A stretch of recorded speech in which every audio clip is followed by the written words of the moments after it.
Qui j'en yé? Qui j'en yé? Qui j'en ou yé? Mwen pa pi mal. Mwen pa pi mal. If you can't remember where greetings are, put a little tape or post-it on that page in leçon, your premier leçon. And that way you will always be able to find that because you never know what I'm going to ask you or what I'm going to say at the beginning of the video. Okay, so I'm very excited because leçon 6, there is not a lot of tough video vocabulary for you because you're focusing on contractions, on question form. There's cultural tips. There's a lot going on with leçon 6. And I told you leçon 6, it's like that because leçon 7 to leçon 10, we're focusing on tenses. I'm excited about it. I'm very excited because that makes you excited because it's easy for you to learn. Now, what we're going to focus on are the words that I feel like are trickiest. So let's compare ba to anle. Remember, Creole and English are not compatible, okay? So, amba is like saying below, underneath, because to say down, you want to be careful with English because in English you would say sit down. In Creole, you would not say chita amba because that means sit below, sit underneath, something like this. In Creole, you would not say sit up, chita anle. I cannot demonstrate that. That requires me floating in air, sitting up. So there are technical terms, as in you can look at amba as an actual noun. Okay, to look beneath, it's like the surface beneath. So if I wanted to say up, also, you can look at it as an actual noun. Look anle, meaning up, the place being up. Okay?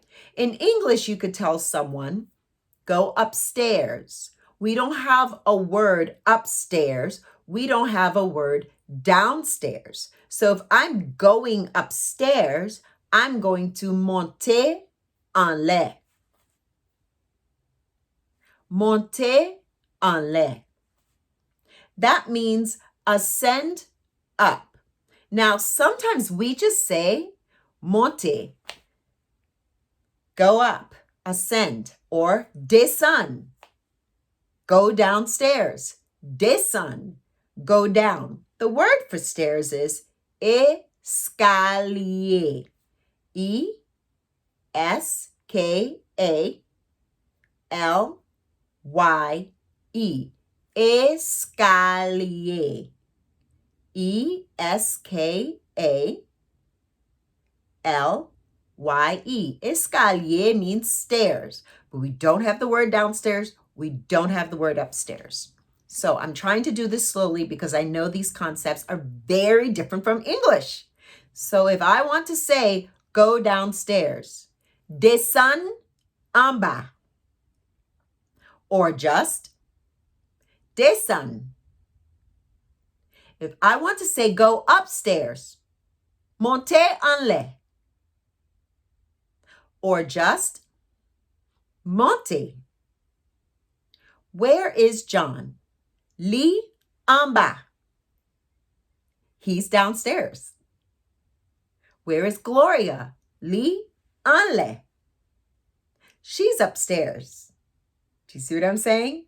So you cannot look at en bas and en l'air as down and up when you're thinking about English, because it can mean downstairs, upstairs, down a place, location, up a place, location. If you tell someone garder en l'air, you are telling us to look above something. Okay?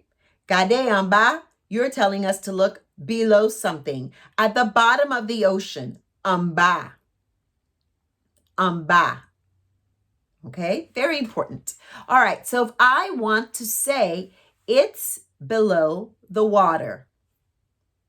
Underneath the water. In the water, as in below, at the bottom of it. Li en bas gloa. Li en bas gloa. A lot of people ask me, why is water spelled D-L-O? Water is spelled D-L-O because in Creole, when we make a D sound, it's the way that my daughter Emily showed you in the alphabet video. It's not d-d-d, that's a T. It's d-d-d. The L is touching the roof of the mouth. Sometimes our teeth touch, but the tongue is touching the roof of the mouth. L. And then when you go to L-O, D-L-O for water, glow. And it'll click, glow, glow. So it'll feel like you're saying G-L-O. You're not going glow, glow, glow. That's English. You're going glow, glow. There you go. That was a free tip. Okay, so you understand en bas, en l'air. Now the word ensemble is very cut and dry. I just want you to know that other than meaning together, it also means along with, because it's the same concept. We're going together. He's going along with me. Répétez, nous praler ensemble. That was we're going together. He's going along with me, Li praler ensemble avec moi. He's going along with me.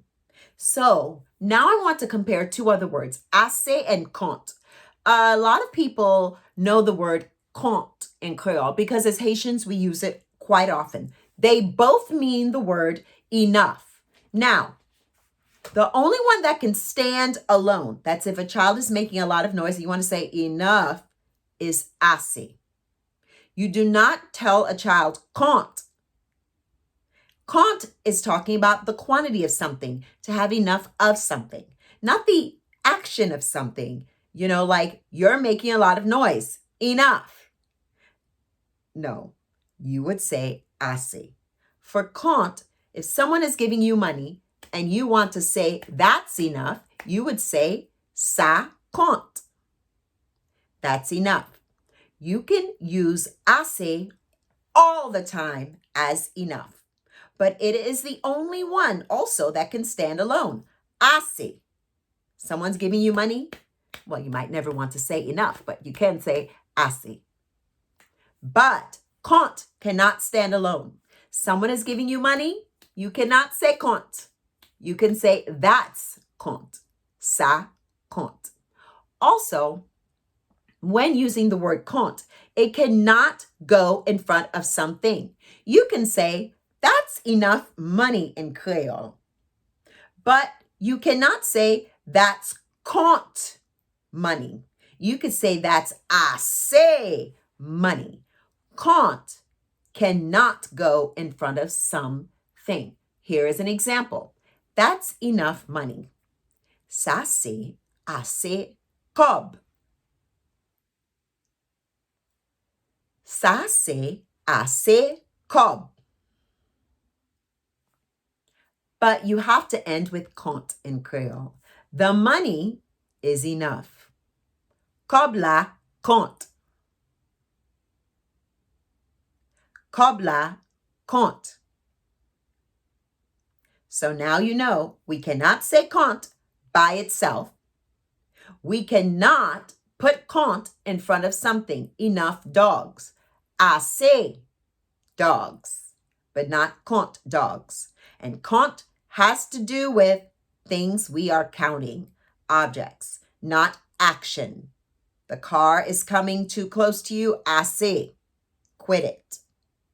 That's kind of what you're saying with assez. Quit it. Enough. And that is enough. So you can always use assez for enough. You can only use compte when it's something you can count. Think of compte, to count. But you cannot put a subject after compte. You can't say enough birds. You would have to use assez for that enough instead of compte.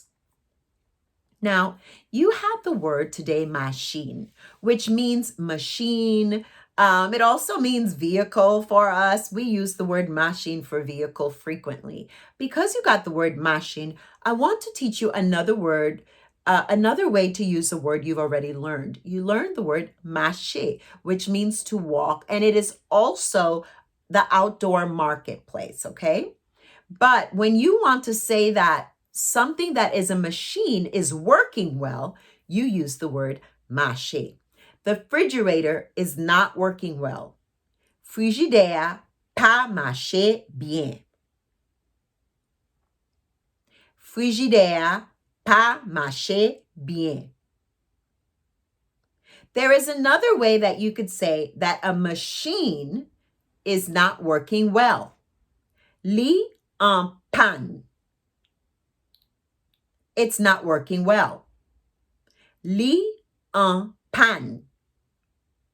This is again referring to a machine. You would not say a relationship isn't working well, lit en panne. My car can be en panne. The refrigerator can be en panne. The dishwasher can be en panne, not working well. But it can be pas marcher, not working well, or it can be marcher. It works well. Lit marcher bien. Bien fait. Okay, you know, the word reme, I'm asked about that one a lot. I know a few people who got engaged by accident with the word reme, went to the airport to say goodbye to a guy that was their interpreter and said, moi remeu. And then a lot of Facebook Messenger happened in WhatsApp, and they're engaged and they're married, and it's great. 80% is everything, guys. That's why it's one of the first videos that I put out there all the time.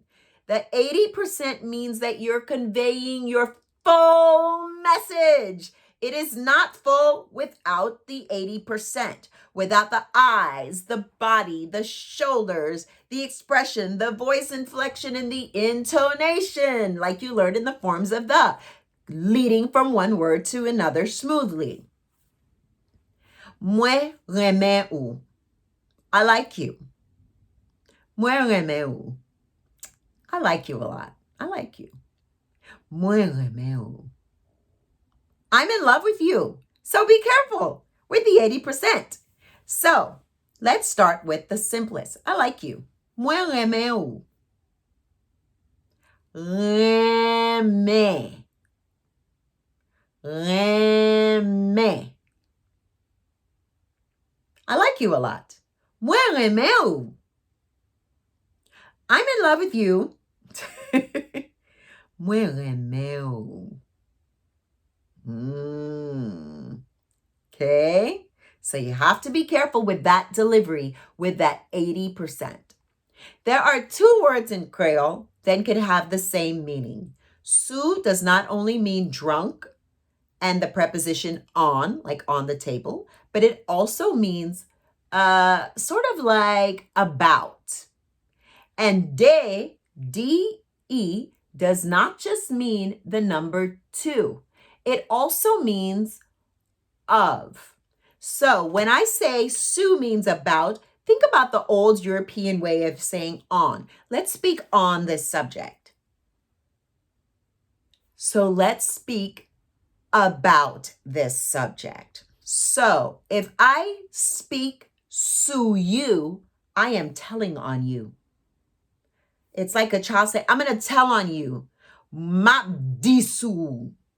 Répétez, m'a dissous. M'a dissous. But if I am speaking about you in the general sense of you, of who you are, m'a parlé de ou. M'a parlé de ou. Don't worry about what the at means. Remember, you are going to learn your tenses between leçon 7 to leçon 10. So don't worry about that. So if I am going to tell on you or gossip about you, m'a parlé sous. If I'm going to tell people about you and who you are, and it's not necessarily negative, m'a parlé de ou. So as you can see, sous and de are not exactly the same. Although in English you might go, well, they kind of both mean of and about. Not exactly. One is telling about someone, gossiping about them negatively, sous, and another one is speaking about in general, de. If I wanted to tell you, let's talk about that, I can use both. On parle de ça. Let's talk about that. Répétez, on parle de ça. Or, on parle sous ça. But when we are talking about a person, we only use sous when we are saying something negative or gossiping. We only use de when we're kind of just telling them about someone in general. Not necessarily bad. Now, tout, T-O-U-T. Tout is a really good word. When it comes before a subject, it becomes the word every. It means all, but before a subject, it becomes every. For example, tout moun, everyone. All persons, everyone, because they're synonyms. Remember, one word per concept. Tout bagay, everything.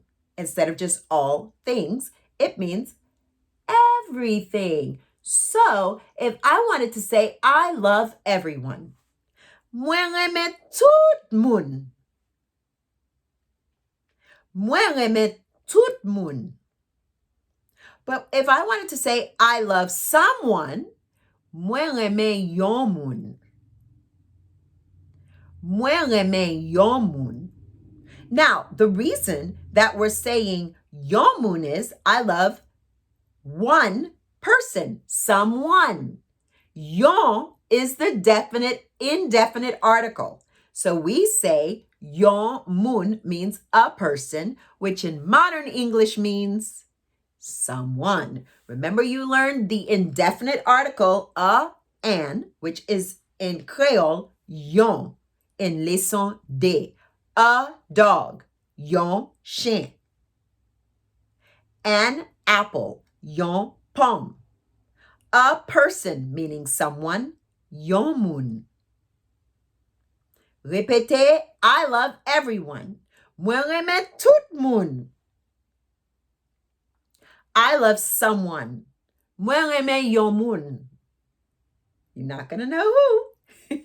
Okay, so we're going to go back to the word toujours. Toujours means still, as in always, and always. Yes, these are two different things.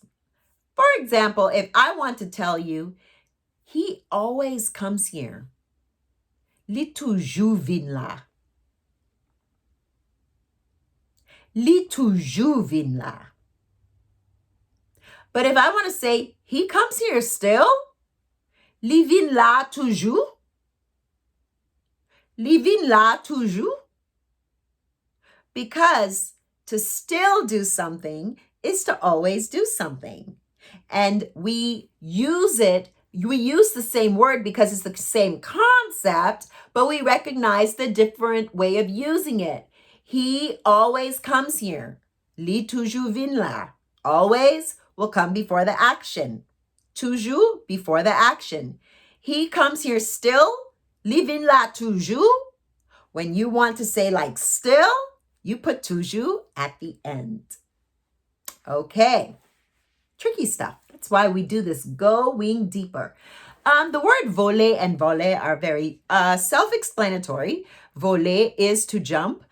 Sometimes we would say voler really technically means to fly.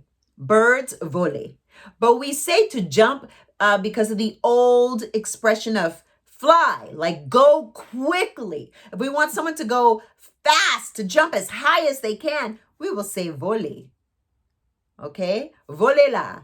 throw it here, fly here, jump here. We use voler. Voler is accented O, accented E, which means the O and the E are short. People always ask me, what's the difference between voler and voler? Voleurs, thieves are quick. So the accented O and the accented E must be said quickly. So let us say voler, to fly, and voler, to steal. Voler, voler. Voler, voler. Bien fait. Don't fly, pas voler. Not fly a plane. That is to mount a plane. Monter avion. How did you come here? Monter avion. By mounting a plane. Or to take a plane. Moi prends avion. But we say don't fly to something that actually flies. A bird or something. Pas voler. What if you want to say don't steal? Pas voler. Pas voler.